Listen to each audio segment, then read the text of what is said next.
रावण, ऋषि विश्रवा और कैकसी राक्षसी राजकुमारी का पुत्र था। ऋषि विश्रवा और कैकसी का विवाह एक सामान्य विवाह नहीं था। ये राक्षसों की खोई हुई शक्ति और महिमा को पुनः प्राप्त करने के लिए रची गई एक योजना का हिस्सा था। राक्षसों का राजा सुमाली और उसके भाई भगवान विष्णु द्वारा पराजित होने के बाद लंका छोड़कर पाताल लोक में जाकर छिप गए थे। इसी बीच ऋषि विश्रवा के पुत्र कुबेर, जो सुमाली के सौतेले नाती थे, ने लंका पर एक धर्मपरायण राज्य स्थापित कर लिया था और वे देवताओं के कोषाध्यक्ष बन गए थे। अपनी ये दशा देखकर सुमाली बहुत ईर्ष्या करता था। वे किसी भी तरह से राक्षसों का गौरव वापस पाना चाहता था। सुमाली ने सोचा कि यदि वे अपनी पुत्री का विवाह किसी महान और शक्तिशाली ऋषि से करा दे तो उससे उत्पन्न होने वाली संतान अत्यंत शक्तिशाली और तेजस्वी होगी, जो देवताओं को भी चुनौती दे सकेगी। उसकी दृष्टि परम तेजस्वी और ब्रह्मा जी के पौत्र ऋषि विश्रवा पर पड़ी।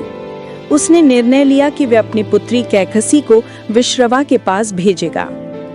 अपने पिता सुमाली के कहने पर सुंदर राजकुमारी कैकसी ऋषि विश्रवा के आश्रम में पहुंची।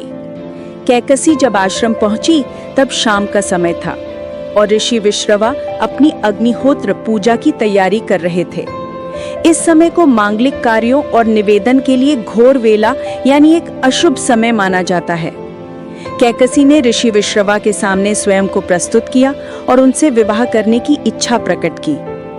ऋषि का श्राप यानी भविष्यवाणी। बुराइयों से ऋषि विश्रवा एक त्रिकालदर्शी थे।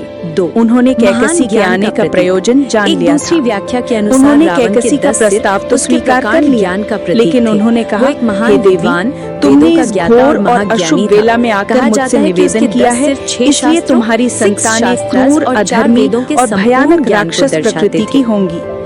ये सुनकर कैकसी घबरा गई और ऋषि के चरणों में गिरकर क्षमा मांगने लगी। शास्त्र उसने एक धर्मात्मा पुत्र की कामना की। वैशेषिक कैकसी के पश्चाताप को देखकर ऋषि विश्रवा ने कहा कि तुम्हारा सबसे छोटा पुत्र मेरे वंश के अनुरूप एक धर्मात्मा और सदाचारी होगा। उसके अहंकार इसके बाद ऋषि विश्रवा ने कैकसी से विवाह कर लिया। उसका विनाश हुआ। इसी विवाह से उनकी 4 संतानें हुई। ज्ञान के साथ सदाचार और विनम्रता का होना भी अत्यंत आवश्यक है और ऋषि के वरदान स्वरूप धर्मात्मा पुत्र विभीषण।